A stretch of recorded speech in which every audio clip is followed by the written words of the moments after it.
Hey there, happy Thursday, and welcome to the CHGO Bears Podcast presented by PointsBet. Use promo code CHGO when you sign up to get two risk-free bets up to $2,000. What is going on, everybody? Will DeWitt, Nicholas Moreano here for a old school CHGO or Chicago Audible Day game preview. I'm looking forward to really diving into everything you need to know heading into game day. Nick, how's it going, man? I'm pretty well. Will, how are you? I'm okay. I feel naked. I left my phone upstairs. I realized when we were doing the intro, I was like checking on my pockets. It's not a big deal. I'm podcasting, but I'm sure like you, like everyone in the world, when you don't have that thing nearby, it's just weird. Yeah, no, I forgot my phone one time going to this new dog park here in Arlington Heights, and it's 5 minutes away, Will, and I always put the GPS on there. I couldn't find it. I left my phone here and I just couldn't find it. I had to come back, get the phone. I'm like, oh, you make a right on this street. So I completely get it. We are very connected to our phones, and a lot of people could say that. Yeah, they are definitely extensions of ourselves. So, like I said at the top, like this is our weekly game preview episode. We're going to discuss the keys of success on both sides of the ball, determine who has the edge, share our weekly X factors, our bold predictions brought to you by Green Ridge Farm, and a whole lot more. And if you're here in the chat, and I'll be reminding everyone throughout the episode, but definitely leave some questions that you have for this game. I would love, for some time at the end of the episode for Nick and I to answer those. I think we had like a barrage last week, if my memory Mhm. serves me correctly. We stayed an extra 10, 15 minutes just answering questions. And honestly, Nick, that's like one of my favorite parts of the entire episode. Yeah, just seeing where everybody's head's at, just asking all these questions, putting us, on the fly too. So definitely, cue those up for later in the show because we'll answer a bunch of them right at the end here. Yep, Sarah, our producer, is in the backside of this thing, and every time she sees a question, she's going to put a star on it, and then that way we can pull those up towards the end. Before we actually jump in, one quick thing I want to make sure everyone knows is you definitely have a chance to come hang out with us on Sunday morning at the corner of Michigan Roosevelt at our CHGO Bears tailgate. It's officially tailgate season. That's happening again September 25th, week 3, right before the Bears-Texans game. And we want you to come hang out with us. Keep these good vibes rolling. It's going to be the best party in the Windy City, full of food, brews, booze, games, some music from local DJs too. It's $34 for food and drink entertainment. $85 gets parking, pass, and one admission. Nick, are you looking forward to this tailgate? I know we have work later on at that day. We have to go to the game and cover it, but I still think I'm almost looking more forward to this tailgate. Okay, I am looking more forward to the tailgate. It's going to be a fun time, Will, and just being able to hang out with a lot of listeners and, obviously people from CHGO. It's going to be a really good time. So before, that Bears game at 8 a.m., be there because Will and I will be there until we have to go to Soldier Field to cover the game. But it's going to be a lot of fun. It's the first Bears tailgate. So make sure if you have the opportunity, definitely check it out. Yeah, I'm leaving an hour earlier than normal. And if anyone knows how long my drive is already, I'm leaving 4 a.m. to get up there for this thing. So definitely stop by and, maybe if you have an extra cup of coffee, hand it over my way. I may just need it. But Nick, let's get into the show. If you're watching, smash, shatter, bust, I don't care. Break the pieces to like button. I want to see that number go up throughout the entire episode. But it's time to talk about this game. Bears, Texans. Justin Fields 1-0 against rookies from his draft class after beating Trey Lance week 1. Can he make that 2-0 this week and beat Davis Mills and the Texans? Well, let's find out. And let's start with some offensive keys. And Nick, I want to hand it over to you. What's your first key on offense this week? Yeah, I think the first one, as you can see on the graphic here, just stay ahead of the chains. Matt Eberflus talked about it. Justin Fields talked about it after game. They've been talking about it all throughout the week here, and we just saw an abysmal second quarter from the Bears offense when they weren't able to do that. So if if they can just gain some positive yards on first down, that's going to set them up for success, obviously, in the two later downs. And we just saw how bad it could get when you're not able to do that in last Sunday night's loss to the Packers. So staying ahead of the chains is going to be huge. And as you can see from the second key here, easy targets for Mooney, Darnell Mooney, and Cole Kmet. Those are two guys that are supposed to be big key contributors for the Bears offense. And I think if you could scheme up things like the first 15 plays are usually scripted. Can you get these guys involved, get that confidence going early on? I'm sure their confidence is fine overall, even though it's just 2 games, but it would be nice to see those guys actually make a reception, make an impact in the passing game. If you could combine those two keys, well, the Bears offense is already going to look a lot better than what it did on Sunday night. Well, it can't look much worse than it did for those 4 straight drives. I will give them credit on the opening sequence and what they were able to do in that third quarter. And I'll talk about that in my first key, but I'm actually going to switch my order up because your first key and my second key, I think, go hand in hand because when I was looking at what I want this Bears team to accomplish, I just want them to avoid end long situations, which almost is like a synonym for what you just mentioned here, Nick. When I was watching this Texans Broncos game earlier this week to seeing what was going on, this Texans defense did a really good job of forcing the Broncos offense to face some long situations, like early on and 11, 3rd and 16. Each time the Texans defense is able to get off the field, they are the 8th best defense on 3rd down in the NFL right now. That 33% conversion rate, and only 25% was allowed to the Broncos. The Bears on offense, Nick, 14% on 3rd down, which is, let me check my notes. I put gross, which I think is a great term for it.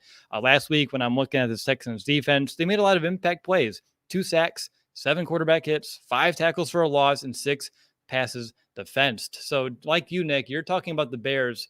They need to find ways to not shoot themselves in the foot and not move backwards, whether it be a penalty, a holding, a false start, throwing the ball past the line of scrimmage, what have you, allowing a sack. The Bears did that plenty themselves, but this Texans defense is also very advantageous in forcing offenses to go backwards. So I think this is a very big key for this Bears offense and its chances of success. And they just have to find a way to limit those and long situations. And I have another key later on, actually a couple that will kind of hint into like as to why that should happen. But when you look at this Texans defense, Nick, like, is there anything that like worries you in terms of like them being able to push this Bears offense backwards themselves? Well, there are a couple guys on the edge that, later on in the game, I think they had some success. Like you see Jonathan Grenard, he was flashing a little bit for the Houston Texans, a guy that, Mm-hmm. we got both chance to learn about in the pre-draft process. And so he was making some flash plays. Christian Kirksey, I think, had the inside linebacker for the Houston Texans had, I would say, like an up and down day, made some flash plays. And then there are times where he's trailing over just the middle of the field on drag routes and stuff. But it's like what they do so well is they make it difficult for you to move the ball for maybe three quarters of the game. And then it was really in the fourth quarter against the Broncos where they kind of started giving up these big plays. So it's going to be about who can outlast each other. And we know the Bears offense, not usually the best ones to start a game except for that first drive, and then it just stalls out. And the Houston Texans defense did a pretty decent job on the Broncos last week for 3 quarters. So it's really I think it'd be like a little bit of a chess match between these two to fill each other out and to see who can really, outlast each other. And hopefully, if they find a move that works, aka Luke Getsy, see something that's working, we can stick with it. That is really okay to do. Allow them to stop you before you end up changing your game plan. My first key, though, that I kind of glossed over until we skipped because I wanted to get to my second one first is let it rip. And if you're a fan of the Bear, you may know exactly where I'm going to with this one. But ideally, it's just let Justin play. Houston has given up plenty of yards, 31st in the NFL, 433 yards per game allowed. But it's in the red zone where they play well. They're the 4th best unit there, 28.5% touchdowns allowed in the red zone. Hell, when you look at week 1, Nick, they surrendered the Houston Texans defense 300 passing yards in that first contest of the year. So when I'm looking at this offense, obviously I don't want them to come out just firing on all cylinders. I don't think that is the identity of this offense, but I do want them to take some calculated risks. We saw the deep ball to Mooney, taking more shots like that kind of help this defense back up. There's some good stats about stacked boxes and David Montgomery that I'll get into later on in the show. But I do want the run to set up the pass. I don't want the Bears to get one-dimensional and go away with what works. And let me be clear too, like in order for this key to work, like allow Justin to play and allow him to like let it rip, the Bears must establish a run like they did in the opening drive last week. And they must stick with that too to keep the defense honest. If not, like what's the damn point of it at all? And like I said, stack boxes. How many did David Montgomery face last week? Not a single one. They were playing in coverage, and look what happened. The Bears were able to carve up this Packers defense on the ground. So if the Bears can run it as efficiently as they did last week in Green Bay, I think the Texans will be forced to put an extra defender in the box, thus opening up passing lanes downfield. This is a very much a yin and yang like relationship. It's complementary forces that balance one another. You need both. I understand. I've seen it all week. Hey, we need to let Justin Fields throw more. I agree 100%. 11 passing attempts, not enough. But you have to have one in order to have the other. You need to have a running game in order for Justin to throw more, because when you look at those 3 and outs last week, that was because they were trying to throw more and it just wasn't working. So give yourself more first downs, get yourself in second and manageable, third and manageable. Then you can throw that ball just a little bit more. And if you move the chains, get another set of downs, and thus you're going to get more passing attempts. What are your thoughts about letting Justin Fields kind of let loose a little bit this week? Yeah, see, I think the thing, well, you can't just throw to throw. Like you were kind of just saying that. It has to be, like you said, complimentary. And Justin Fields talked about that in yesterday's press conference. Like, if we run the ball, that's going to set up our play action. So that's the identity of this Bears team right now, running the football. And they absolutely should use David Montgomery in that aspect and put Kahari Blasingame maybe in the offense a little bit more, because good things happen. But that should help out Fields. That should help out Getsy and get these targets that I was mentioning earlier, Cole Kmet, Darnell Mooney, open. But I agree, if they're like, obviously we all know what the season's about, really Justin Fields seeing what he has, but don't force it. Like, if the defense is giving you the run, you take the shot, and then afterwards you build off of that. And that's where you can maybe see some of these more, I would say, natural passing plays come to fruition. So I completely agree with that, Will. Like, we want to see more out of Justin Fields. I think even Fields wants to see a little bit more of those opportunities himself. So all for it. It just has to come within the natural game flow, within Getsy's play calling, and then obviously just the situations that are given to them on each and every play and every down. And they could do that, then you should see success in the passing game. I saw Doug Dyer in the chat, longtime listener of you and I, Nick. Bear down, right back at you there, Doug. One other reason why I think setting up the run will just be very important to allow some of these more natural passing plays that you're talking about, those play actions, those boots, is that when I watch this Texans defense so far this year, like, they're aggressive, but almost to a fault. And when they get too aggressive, that can be countered with some misdirection. Get them moving one way out of position and then hit them in the other directions. You have counters on the ground, those play fakes, those boots, pre-snap motion, you name it. There's a lot of ways to take advantage of an over aggressive defense. And when you look a little further, this has led to the Texans being out of position and missing some tackles. They actually lead the NFL in missed tackles so far this year. So yards after catch, yards after contact should be a big focal point for the Bears this week. And another way you can take advantage of this defense and their aggression is to just change up the cadence. That's something we've heard about from Justin Fields throughout the last year or so. And when you watch that Broncos game, Russell Wilson had him jump, I think, 2 or 3 times just due to the hard count last week. So it's just another way to get some free yards and get yourself in those manageable positions. If you go from 1st and 10 to 1st and 5, the playbook is wide open.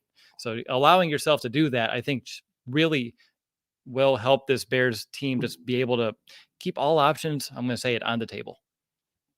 Yeah, no, and I'm glad you mentioned, like, the offsides penalties that were on the Texans defense because of, again, Russell Wilson. I had number 93, the defensive tackle Kurt Hinch, who jumped off sides a couple of times. So yeah, Justin Fields needs to utilize everything that comes with being a quarterback. His cadence, he'll be at home, so there's more time. The defense is going to be more susceptible to those kind of things. So I think that if Justin Fields can do some of those little things, ultimately the Bears will take every single yard they can get, to be completely honest. So that'd be a good way of doing that. And I think if you do, like, you look at Stingley, their corner, and we'll probably talk about that. That's one of those guys, a little over aggressive at times. So you can use that to your advantage if you're the Bears offense. Yeah, that's actually a sub key in my first key that I just, for some reason, looked over. Stingley, a rookie, he can be targeted. Last week, he had a pass interference and a deep completion allowed in the first half, targeted for completion on a 4th down.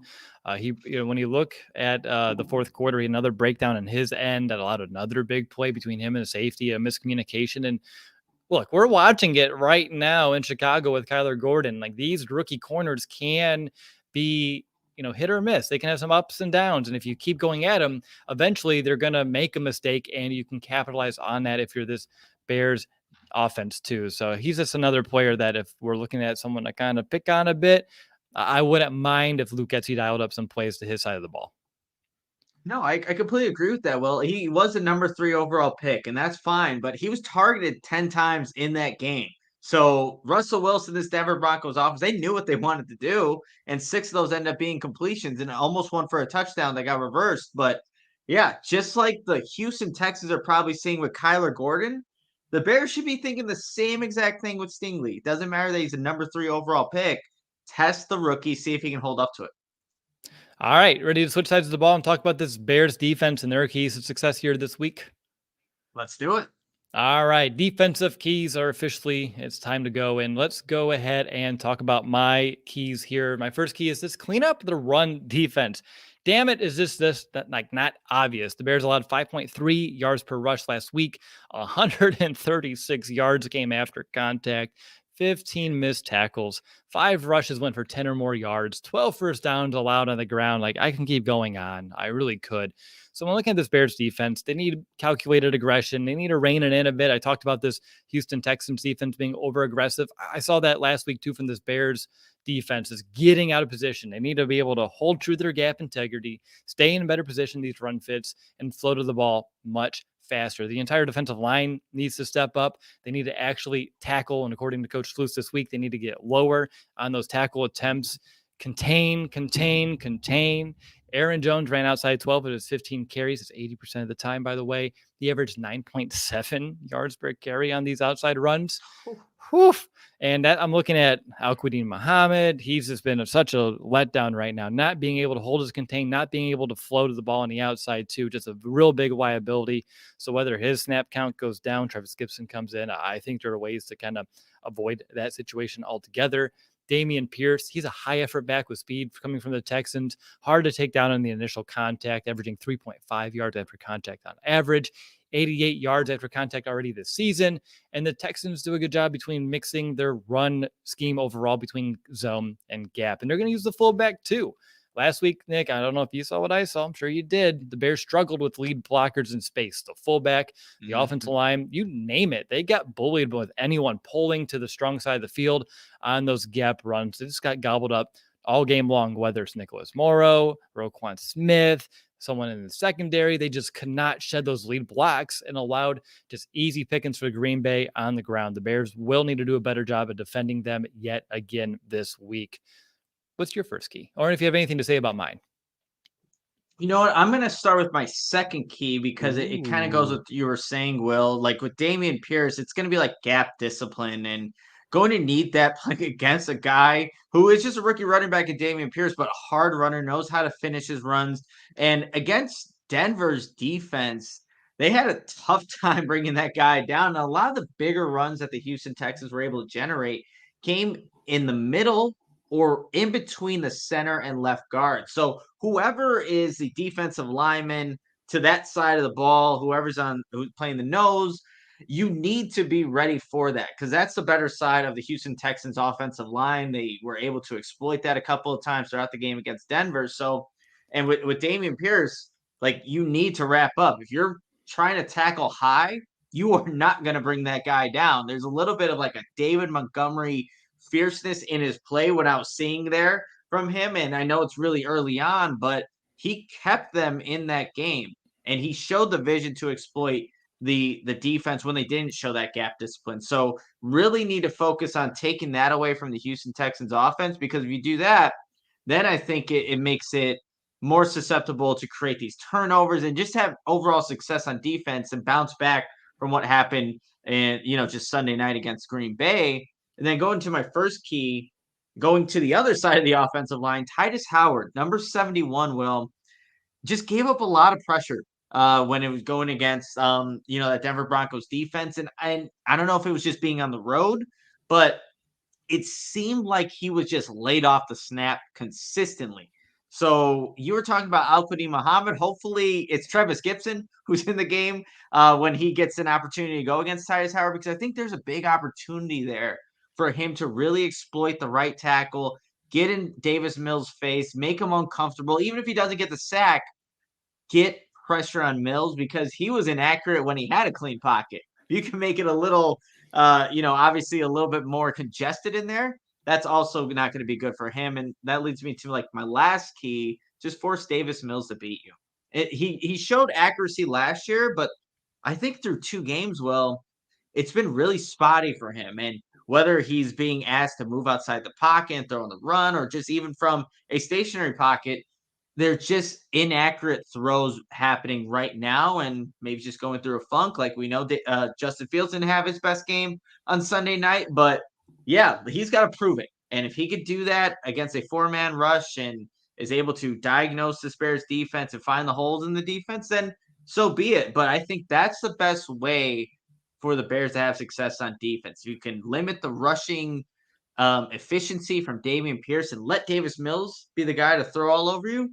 Then I think that's the way to honestly to have the best day against the Houston Texans.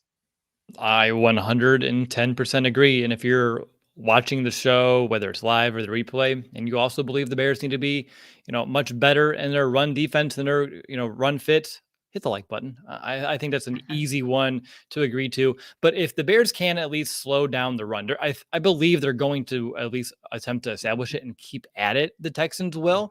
But if they can slow it down and put the game more in Mills' hands, then the Bears, my second key, is just taking advantage of a Mills mistake. Nick, you mentioned it. Mills is going to give the Bears chances to make a play on the ball. He's good at making quick decisions. Like he gets the ball out quick, but it's the placement that's iffy. And sometimes the decision itself, 56% completions on the year.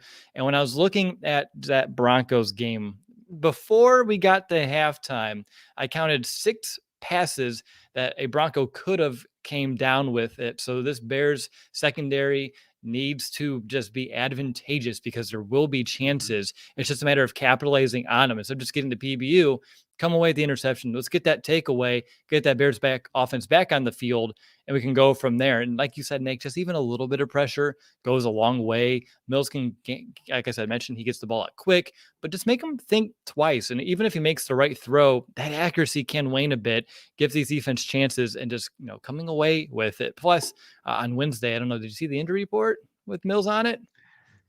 Yeah, I did see that, and I guess now it seems like Pep Hamilton, the offensive coordinator, said about, I think it was his thumb, correct? Something about his Mm-hmm. thumb.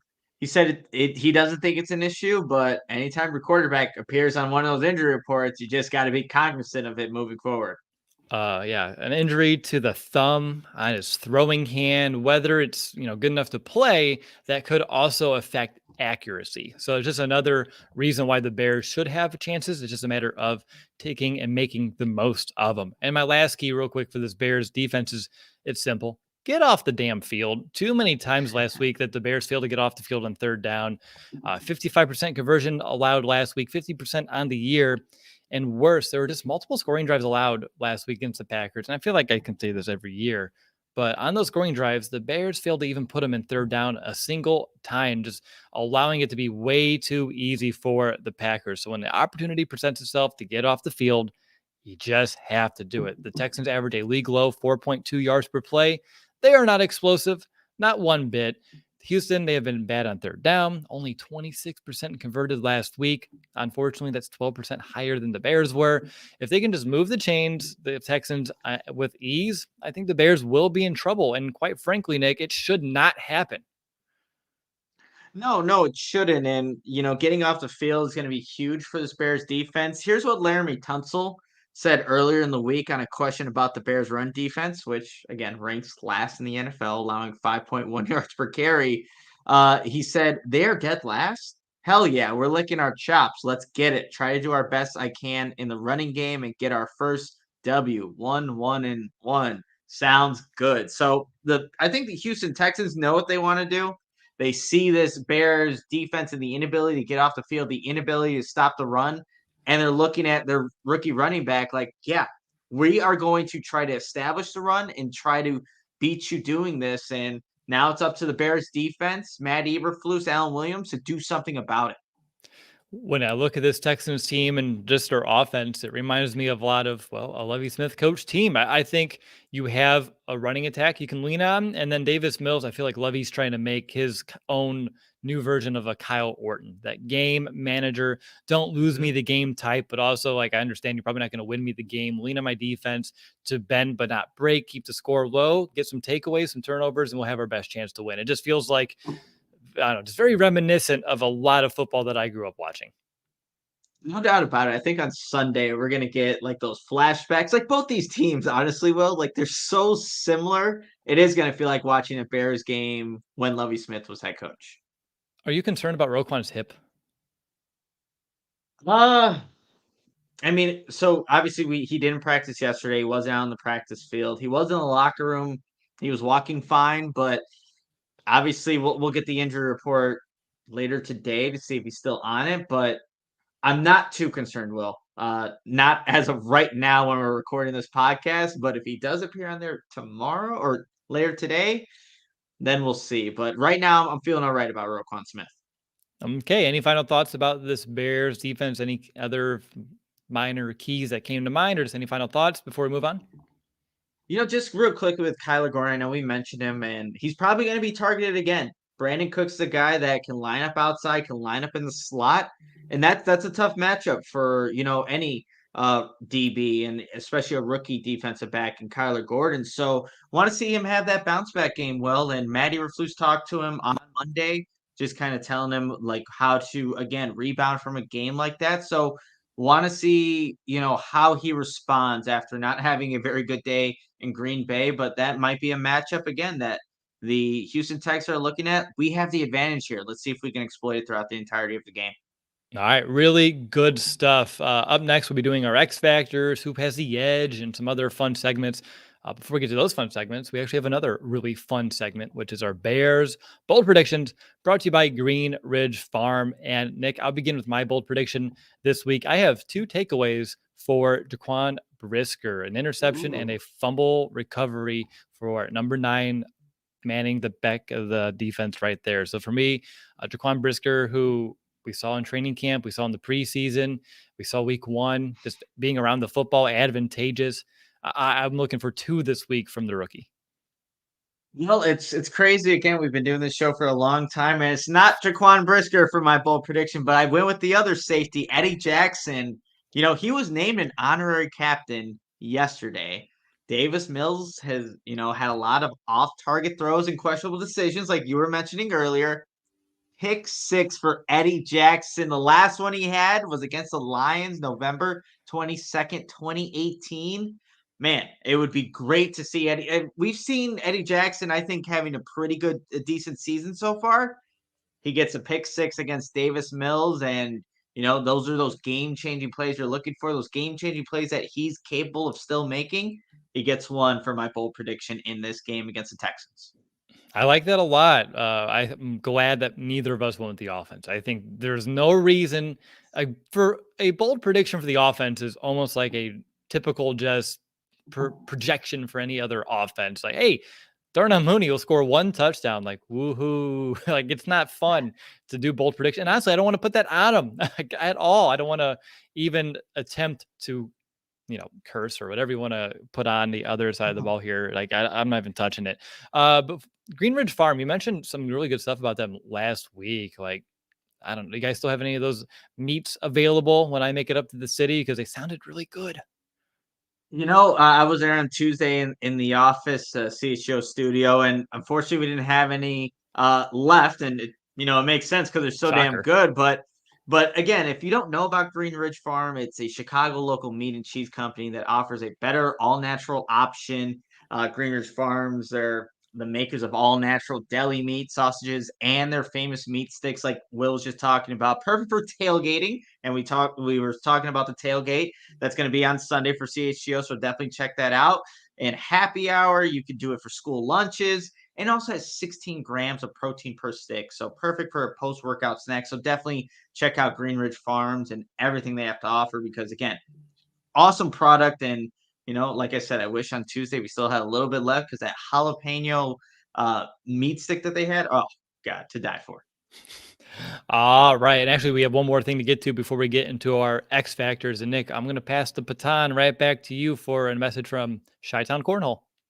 Yeah, it's and Chi-Town Cornhole is the #1 cornhole provider for Chicagoland and Illinois since 2017. The signature box style can be digitally printed, covered in vinyl, and painted. They also come with built-in drink holders, which is super clutch anytime you're playing bags.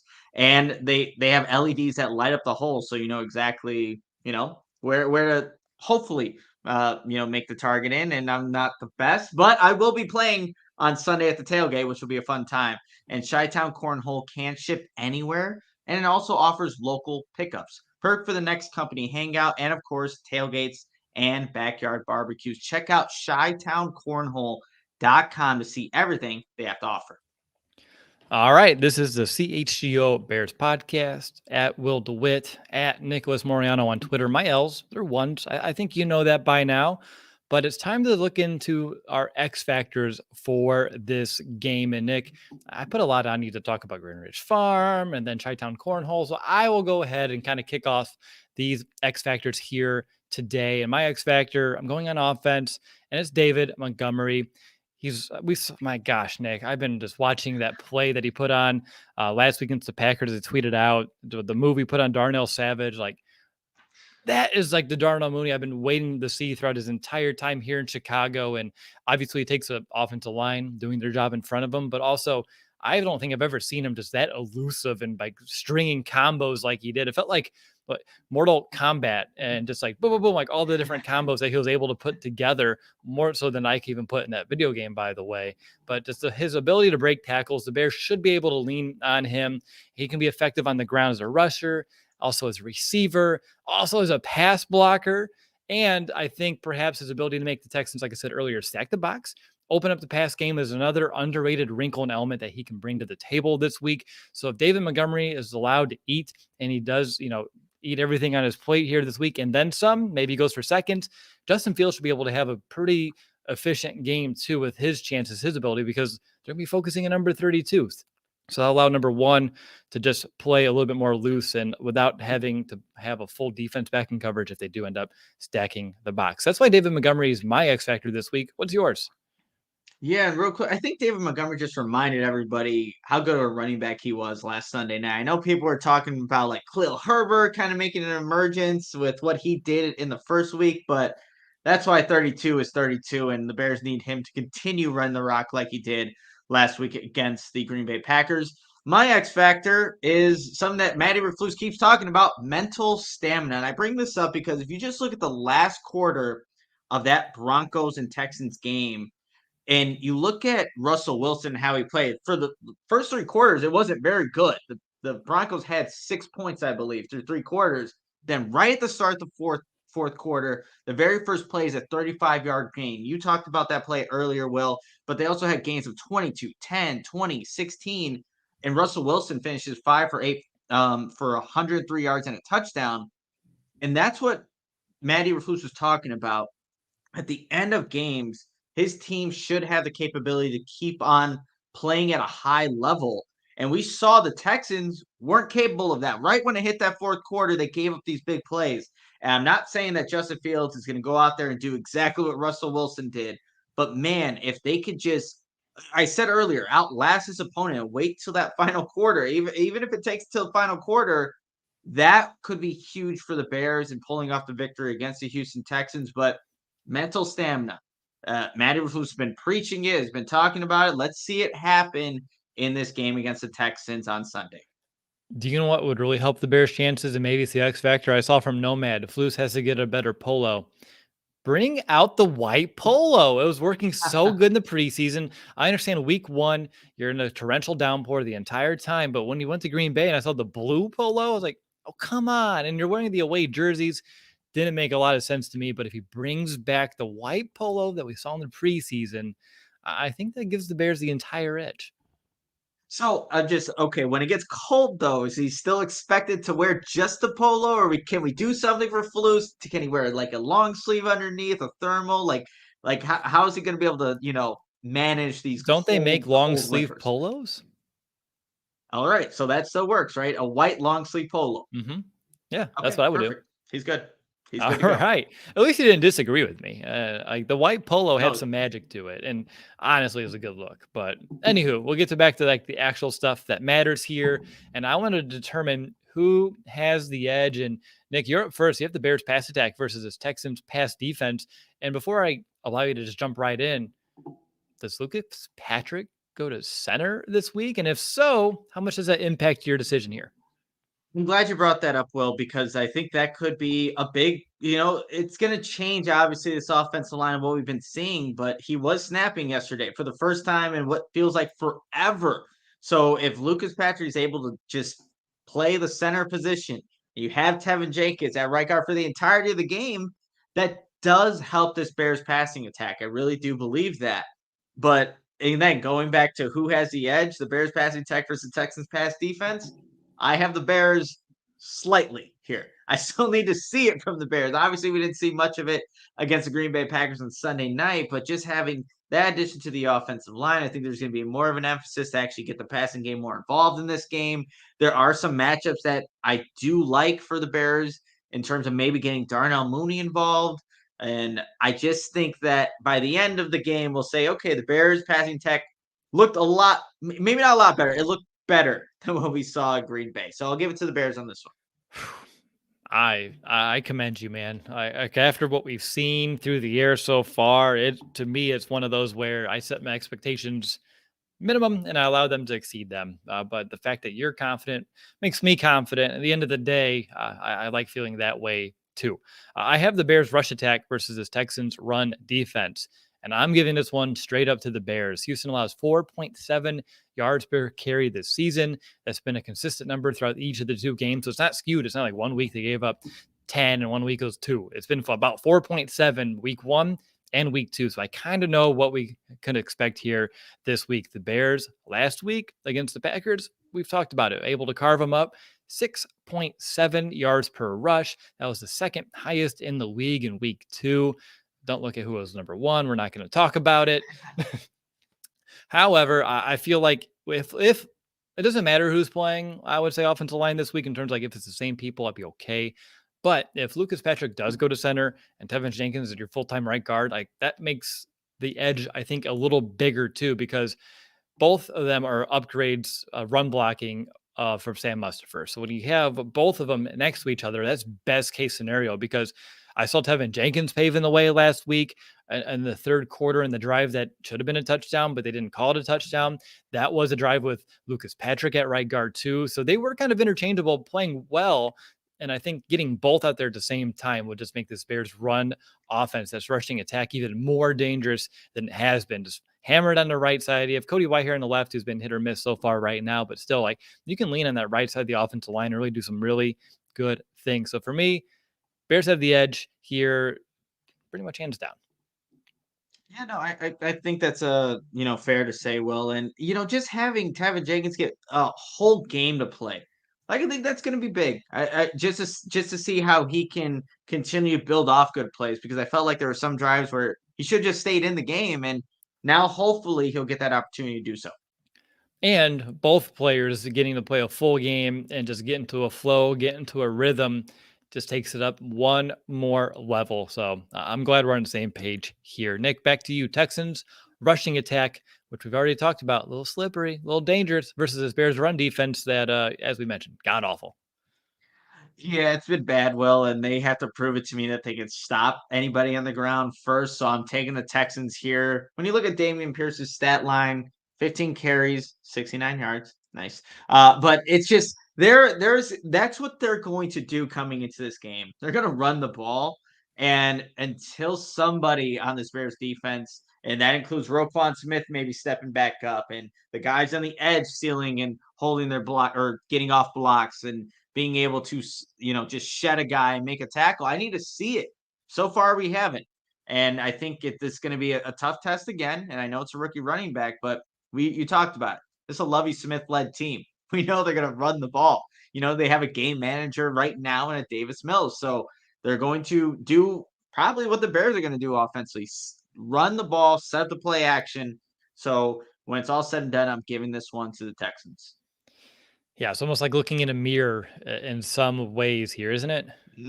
Yeah, for sure.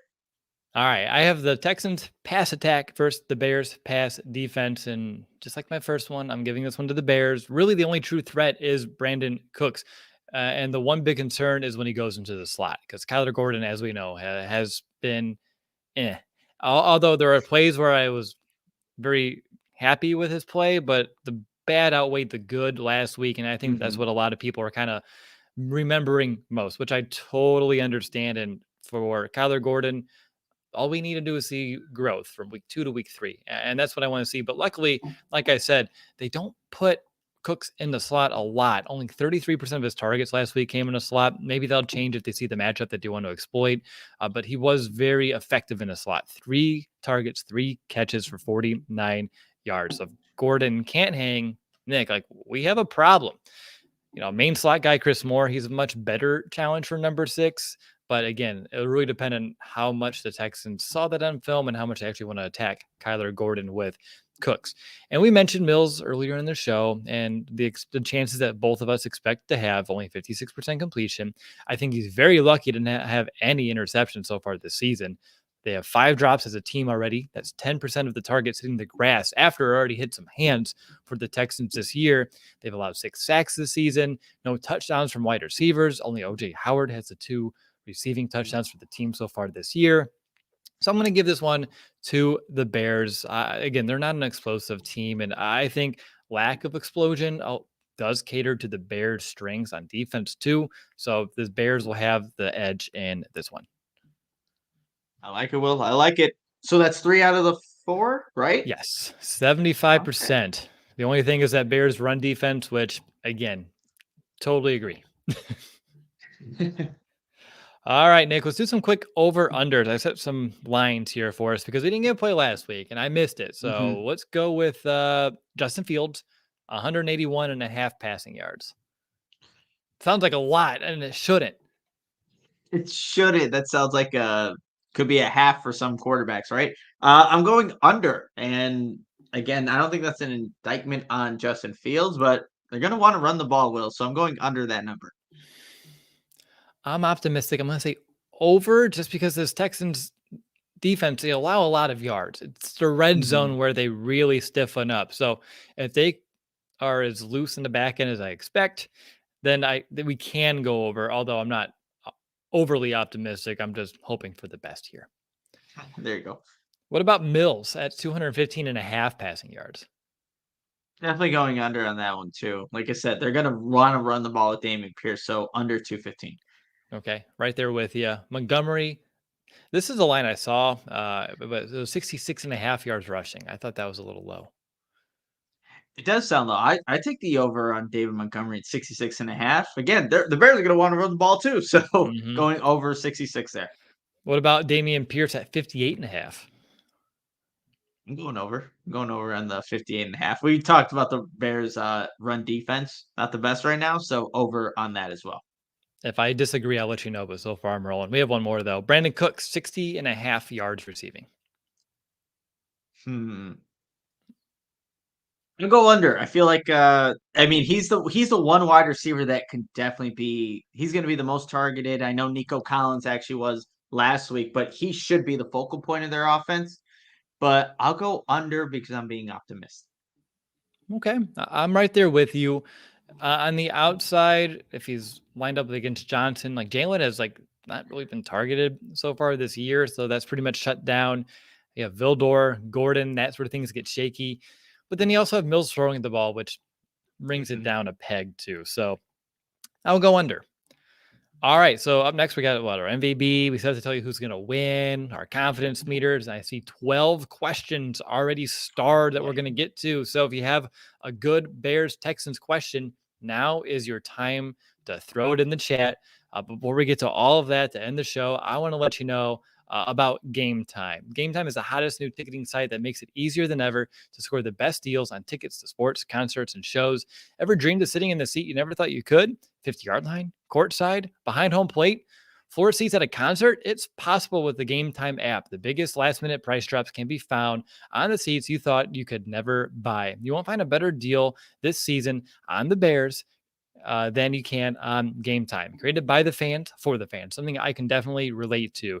It guarantees the lowest price. So definitely go check out Game Time. And if you love CHGO, you're going to love them. The best way you can support us is by buying your tickets through the link right here in the description, whether it's on YouTube, whether it's your podcast player.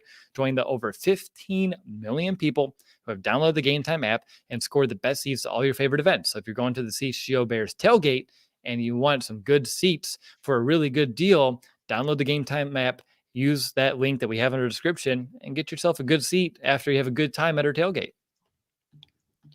It sounds perfect to me, Will. I just saw real quickly, we were talking about Lucas Patrick. It looks like he will be snapping again today in practice, so trending in that right direction to hopefully playing center this Sunday, which is obviously a good thing. And before we tell you who's going to win the game, MVBs, and all that good stuff, just got to tell you really quickly about FOCO. Chicago, you've already got the best sports coverage on all your favorite teams. So now it's time to get fitted out in the best sports gear around. FOCO's got you covered from Soldier Field to the front room, north or south side, with hoodies, slippers, signs, bobbleheads, everything in between. Get decked out like tomorrow with apparel from the leader in sports merch and collectibles, FOCO. Looking for that perfect gift for the football fan in your life? FOCO's got you covered with hoodies to fight that Lake Michigan breeze. So check out FOCO.com or click the link below in the description for all non-presale items. Use the promo code CHGO for 10% off. Wow. You're talking about hoodies. Today's the first day of fall. We're getting into hoodie weather season finally. And I was looking at the weather for Sunday, and it feels like an official fall day, high of around 65-ish degrees. I did see a little bit chance of showers in the forecast. Yet again, I don't know what it is. I know. Yeah. Every Bears game, just like there's a chance of rain. Like, let's just have a nice 60-degree fall day. Like, that's perfect. Love that. Let's hope for the best here, but yeah, FOCO has you covered. Nick, let's kind of get into the final portion of our show, and let's begin with our MVB predictions. Who is going to be the most valuable Bear at the end of the game come Sunday? And Mr. Moreano, I'll defer to you. Yeah, I wanted to go with someone maybe a little different here. I was going to say Justin Fields, but I'm going to go with Travis Gibson as the MVP here. Obviously, he had the 2 sacks on Aaron Rodgers last Sunday night. One due to really just effort, just kind of working around the tackle there. The other one, he dipped under the tackle. But like I said earlier in the show, I like his matchup against Titus Howard. I think he can win consistently against him if he does get the opportunities and the snaps in that game over Alfred Muhammad. And you also had that pressure on Aaron Rodgers too. So it's not just about getting sacks. It's like just making Davis Mills uncomfortable. So MVP at the end of it all, Travis Gibson. All right. Outside the box, but a player who's been very good so far this year. It's just he hasn't been able to go on the field because I don't know. That's a question for Alan Williams to tell us the answer to. But yeah, I like that one a lot. And if you have an MVB that you think is going to happen on Sunday, throw it in the chat. I already see a handful coming in. I would love to see those keep popping up on our screen. I'll go to mine, Nick. I'm going offense. Shocker. David Montgomery. He was my X factor. I don't want to rehash everything that I mentioned for him as like my X factor, but those are the same exact reasons why I believe he'll be the MVP. Heavily relied on this game. Texans are really good at missing tackles. I'm not going to complain about that. David Montgomery is really good at breaking tackles, avoiding tackles. Like I talked about the move on Darnell Savage, but the more you watch it, like, did you see how he made Amos totally miss, like whiff on that tackle attempt near the line of scrimmage? Like there's no room for Montgomery to go, yet he somehow made a move that number 31 for the Packers, former Bear, couldn't even touch him. Like that stuff's incredible. Yeah, David Montgomery, when he's on and gets those opportunities, like he's on. He can show you he's one of the best backs in the league, and he did Sunday night. Yeah, exactly. So if the Bears can just realize like, hey, you can feed 32 all you want. He can handle the workload and just lean on him and then allow that to open up the pass game. Like, just like that's the reason why he's the X factor. It's also the reason why he can be the most valuable Bear, even if he's not catching the pass. Like if they have to account for him, stack the box, that has a lot of value in its own right. I see a lot of David Montgomery. I see for Bojack, Eddie Jackson, St. Brown, Darnell Mooney. It's a lot of good stuff in here too. Really good stuff, everyone in the chat. Really appreciate that. All right, Nick, I feel like I know where this is going to go. We have to determine who's going to win, although like we have any say, but we're going to predict who we think will win this game. Last week, you hopped on the Bears side of things, and unfortunately, that wasn't a good time to do it. Who wins this week? Well, I need to win one of these. Like I'm over 2 so far in the season. But based off of this conversation we've been having and how the Bears go in, I'm going with Chicago to bounce back. I have them winning 20-10. It might actually be like 20-13 now that, just kind of talking with you, Will. But I have the Bears winning. They have the better quarterback. I think they can fix those mistakes on defense, a lot of those missed tackles. And overall, I just think that when you look at both these rosters, they both are not they're not very talent heavy. But when you have, I think the advantage at quarterback, which I know Fields needs to show that because he didn't really on Sunday night, but I think this will be a bounce back game for him too. We talked about David Montgomery, obviously, and what how much of an impact he can make. But I have the Bears winning this one, 20-10. Why would it have gone up to 13 after this conversation? I want to know. I just think the only way that the Houston Texans were scoring were with field goals. They scored 3 of them last week. So, let me give them an extra field goal there. And I just don't think touchdowns are not their thing, just like this Bears offense.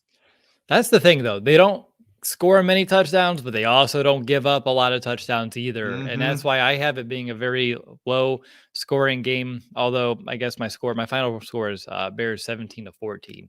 So that's one field goal between the two teams. So maybe I should have thought about that score a little bit more, but I just don't know how either offense scores 20 or more points. I think 20 is what?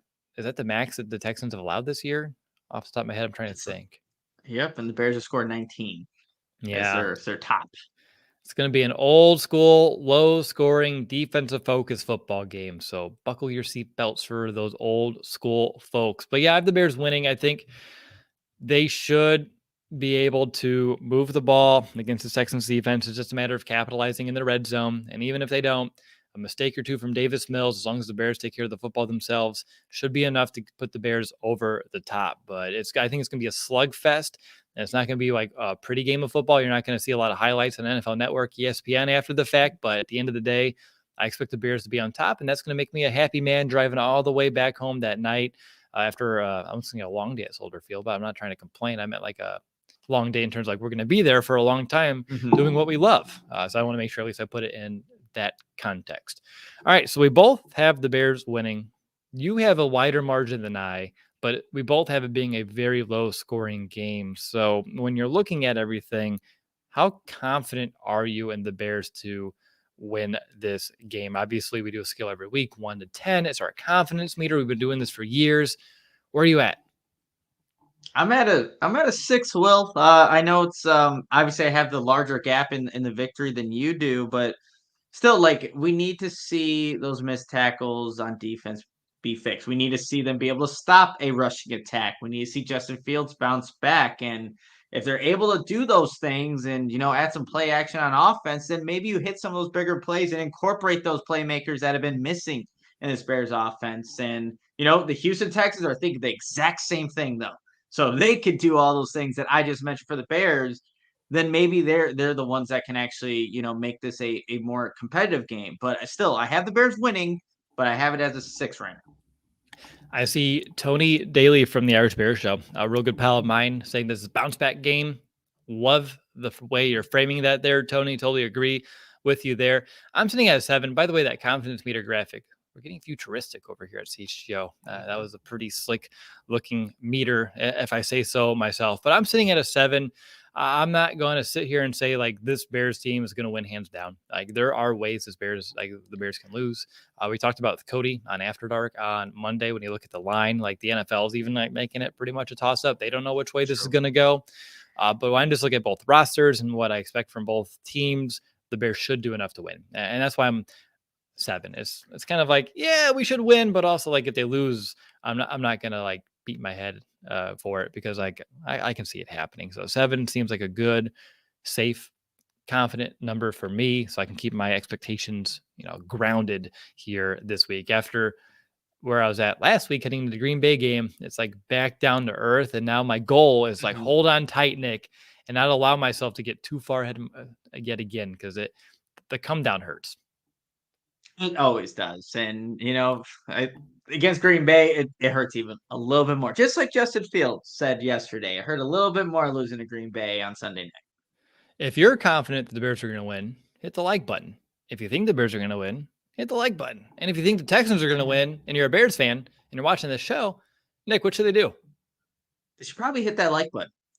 I think that's solid all the way around. I believe we put a pretty good preview here in place. It's worth a thumbs up, maybe, multiple, if you have the capabilities. I don't know if you do or not, but all right. We have a lot of questions out here that got started. So we have about, 5 minutes. Maybe we'll go a little over yet again, but let's go. Doug, if you already hit the like button, you're my best friend. So thank you so much. I appreciate it. Appreciate it. All right. Let's throw up some questions, Nick, and let's have some fun to wrap things off. Oh, we got a super chat. Steve, thank you so much for the super chat.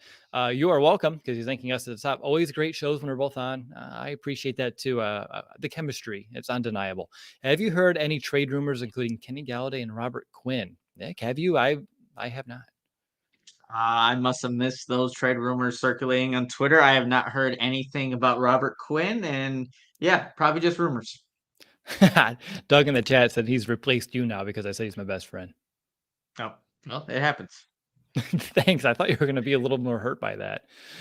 Any injury updates here? Other Bayless, than right? yesterday, yeah, we had Roquan with the hip, Bayless with the hamstring. You had Ryan Griffin with the Achilles, and then Dane Cruikshank with the hamstring as well. So those haven't come out yet for today because the Bears haven't practiced. Press conferences are going on right now, so probably later in the day. My thought is Bayless doesn't play, right? Not again. Like, after not practicing, like, DNPs are just not a good sign. And for someone coming off a soft tissue injury, I just don't expect him to go from, like, a DNP to, like, oh yeah, he's going to play on Sunday. Yeah, it's an uphill battle for him, and he was suited up, all full pads, but yeah, did not practice yesterday. As AGM Productions in the chat said, like, getting Patrick practicing is huge, though. So if we're trying to look at the silver linings, at least we're getting something back. Hopefully this week, maybe next week we get Bayless, and then we're just at least trending up. It's better than kind of standing still. Rockstar 80 asks, can you see the Bears drafting a QB in the 2023 draft? New regimes usually want their own guy at quarterback. Whew, it's only week 3. And we're talking about possibly drafting a QB. Can I see it? Yes. Obviously, that option is there. But as of right now, I'm hoping that the Bears trust that Justin can be the guy, but also they aren't doing themselves any due diligence if they're not at least looking at what's available in this year's draft. No, yeah, they have to be honest. They don't know what's going to happen with Justin Fields and his progression, but they are expecting a big jump this season. Has it happened yet? No, it hasn't. Through 2 games, it has not. But it's for me. I don't think that's going to be what happens in the end. But could it? Yes, it could happen. All right. JR Mayberry. Hey, how's it going, JR? Longtime listener to the show. What's this week's matchup to watch during the game? Nick, I think you had a really good one during your keys earlier in this game, but do you have another one, or just a matchup that you're like, this is the one to watch? Yeah, so I think, again, defensively for the Bears, Travis Gibson going against Titus Howard, their right tackle is going to be one I'm watching. Roquan Smith versus Dameon Pierce, right? I mean, I think that's a guy that Roquan did not win his matchup against Aaron Jones, that Packers rushing attack. Can he be more of a factor in this one? A bounce back game for just him against the Texans? That's obviously one to watch as well. Yeah, no, that's a really good one. I don't know if I have any others that are screaming to me as the one. It's just looking at, Cooks is the one to stop on defense. If you're looking for someone, if he goes on Kyler Gordon, I think that's your eyes should be glued to that matchup, because most likely that's where the ball's going to go. Yep. Cooks has, I think it's 12 off the top of my head more targets than anyone else on the team. Mills is heavily favoring, his most talented player. Go figure. The Bears can't do that with Darnell Mooney right now for some reason. So yeah, once he goes into the slot, which he will each and every game, against Kyler Gordon, to me, that's a huge matchup to watch here in this one, because that could be the Achilles heel of this Bears defense, that if they find a way to get that moving, which they haven't been able to pass the ball well this year, then we can have some problems. Good question. Yeah. Tony, how do you guys feel about the decision over the past 2 games to swap Jenkins and Patrick at right guard? Let me start off with this one here, Nick, because I know a lot of people are aggravated, and I shared a clip of Tevin Jenkins showing like how good he's playing, and like I want him on the field more. But like when I think about it, and again, if we get Lucas Patrick back this week, I'm okay with him having reps week 1 and week 2. So when he's injected into the starting lineup, for someone that got hurt at the very beginning of training camp, at least he's a little bit callous. At least he has some conditioning, some game shape going on. He's not just thrust into the fire and then we're sitting here talking about, okay, we have Lucas Patrick back, but give him a week or 2 to kind of get back into flow of things. At least now I can look at him like, hey, he's been playing with the cast on. Cast is off. He should only get better than what we've already seen him at right guard. Tevin Jenkins had some time to kind of ease into his new position too, gain some confidence.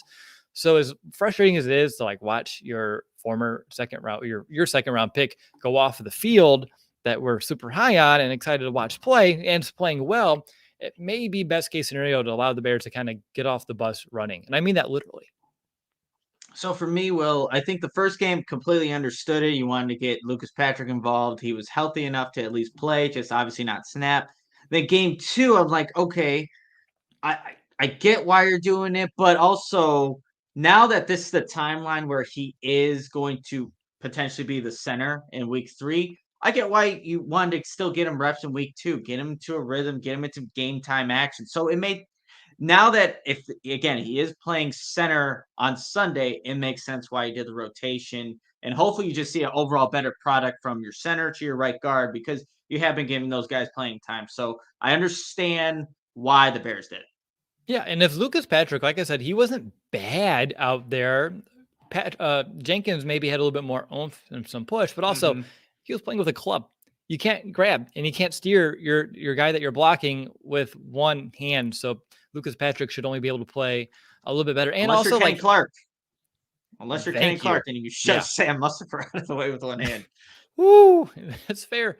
So I mean, it's Sam Mustipher though. We know what to come to expect, and it's not great football. And I'm going to leave it at that. Drew TV asks 20 total passes over under. What was it? Week 1 Over. they had 19? No, 18? Because they had It's 11 up there. last week. I guess over. It should be over, Will. Like, come on, man. Like this is the NFL in 2022. Like you can throw like 20 passes and a half, for most offenses. But I think it's over. I don't want to see Justin throw 40 more times. I think that's not ideal in this matchup whatsoever. That would mean the Bears were playing from behind yet again against the Texans team that True. they shouldn't be playing from behind. Really, at least obviously if they get the ball first, they go down and get a field goal. Fine. But I mean, they shouldn't be down multiple scores against this Texans team. So I'll say over 2. AGM Productions, what's up? How do you guys think Larry Borom played? Do you think he can eventually get replaced by Riley Reif? That's a really good question too, because Borom hasn't been perfect by any means. But I feel like his play right now has been good enough to not get replaced. And I don't expect him to get worse as the season goes on. But like, I think you're asking us because there have been moments of bad blocking. We've seen a few pressures allowed from him too, getting out of position for some of these run plays. So I get it. I just don't know if it's been that bad yet. What are your thoughts, Nick? Yeah, I don't think it's been that bad yet. And also, I don't really know. Well, Riley Reif has now moved over to left tackle again. Hey, that's where he was getting reps last time. So it's like, yes, could he be your backup right tackle? Theoretically, yes, he has gotten some reps there, but most recently he was getting reps as the backup left tackle. So for Riley Reif, a guy that can probably play both sides, but yeah, for me, like you will, it hasn't been that bad from Larry Borom that I'm already thinking who's the backup that can replace him. Exactly. And good old Jonathan, longtime listener, fan of ours. Nick, you can read this question. Yeah, Jonathan asks, what is the odds that Stash makes it way back before week 5? Probably not week 5, Jonathan, to be completely honest, but it will return at some point. I promise you that, but not week 5. Maybe Going for like a November thing? Yeah, see, that was the plan going for a November thing, but I don't know. I just have days where I wake up it's like it's time for the mustache, or it's time to just shave off the face, go clean shave. I don't know. Who knows? But I don't think it's gonna return before week 5. Wow, we wake up in totally different ways. Like my facial hair is not the first thought that I have when I wake up. It's usually where the hell's the coffee and how's my baby doing? But I understand, Nick. The mustache is your baby. Yes. Yes.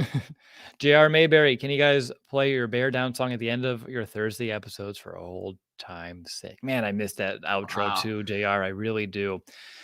I don't know. I don't know here at Yeah. CHGO if we can. I know like previously we did have permission from the band to use that song. I don't know if it carries over anymore, and I think we're just being cautious. But I like the way you think, and like you, like that's a hell of a way to end each and every episode on a high. So I don't know is the answer, and I wish I could is the other answer. I like it. All righty. I think we're good on questions there. Thank you, Sarah, for pulling those up here throughout the end of the episode to kind of help us out and get some good questions our way. I think this is a great way, Nick, each and every week for us to kind of end these game preview episodes. If you liked this content, if you liked Nick and I's preview, we've said it a few times, hit that damn like button. We'd really would appreciate that. My goal is to have this be like the most liked video like each and every week here on the channel. I think we hit that goal last week. Let's see if we can do it again. Only 62 likes, but 215 watching. Come on, man. Let's go. Please. I said please, so hopefully that number goes up now. I'm a kind man, and I try to make that come through here on the show. But that's it for today's episode. We will see you on the post-game show Sunday from Soldier Field. Make sure you're following Nick at Nicholas Moreano on Twitter, me on Twitter too, at Will DeWitt. My L's are ones for all of the coverage that we're going to have from the Bears game. And of course, you can see what's happening at that CHGO Bears tailgate if you're unable to make it too. But that's going to do it for us here this week. See you on Sunday. And of course, Bear down, Chicago.